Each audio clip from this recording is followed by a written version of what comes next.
Thomas stood at Farquhar, the top station of his branch line.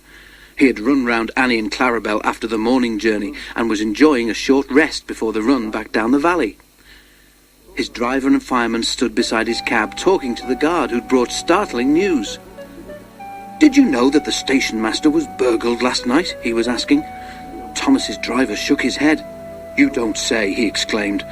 "I didn't know he had anything worth stealing."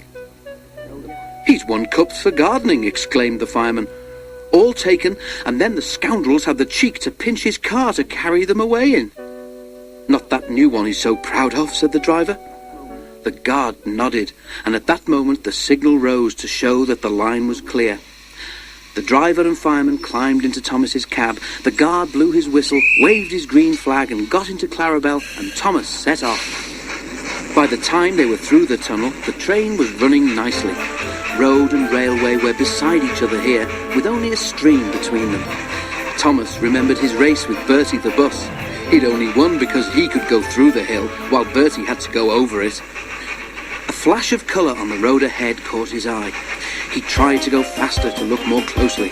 "Steady, Thomas," said his driver. "There's plenty of time." "Can't we get closer to that car?" panted Thomas. "It looks like station masters to me." "Lots of cars look like that," laughed the driver, but he opened the regulator and they began to draw level. There were two men in the car. They waved when they saw Thomas and tried to go faster. "That's the car all right, Thomas," said the fireman, "and those two must be the thieves. But we can't stop them, and they'll be gone long before the next station." "We need pencil, paper, and something to put a note in," said the driver. "We'll throw a message out at the next signal box." Quickly, he wrote the note, and they put it in the fireman's empty lunch tin. Then, drawing ahead of the car, Thomas whistled to attract the signalman's attention. They slowed so that the fireman could throw the box up to him, and as they went past, both driver and fireman shouted "Police!" at the top of their voices.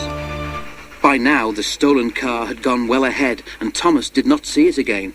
But the signalman telephoned police headquarters at once, and the thieves were stopped at a roadblock about 10 miles further on. That afternoon, the Fat Controller travelled in Annie to Farquhar. When he got there, he and the station master climbed onto a porter's trolley. They told the passengers the whole story, and the station master thanked Thomas, his driver, and his fireman for their prompt action. The passengers cheered loudly, and they cheered even more when they heard that the station master's gardening cups had all been found undamaged in a sack in the boot of the car. "A long time ago," said the Fat Controller, holding up his hand for silence, "Thomas showed how valuable he is to the smooth running of my railway. I am sure you will all agree that today he has once again proved himself to be a really useful engine."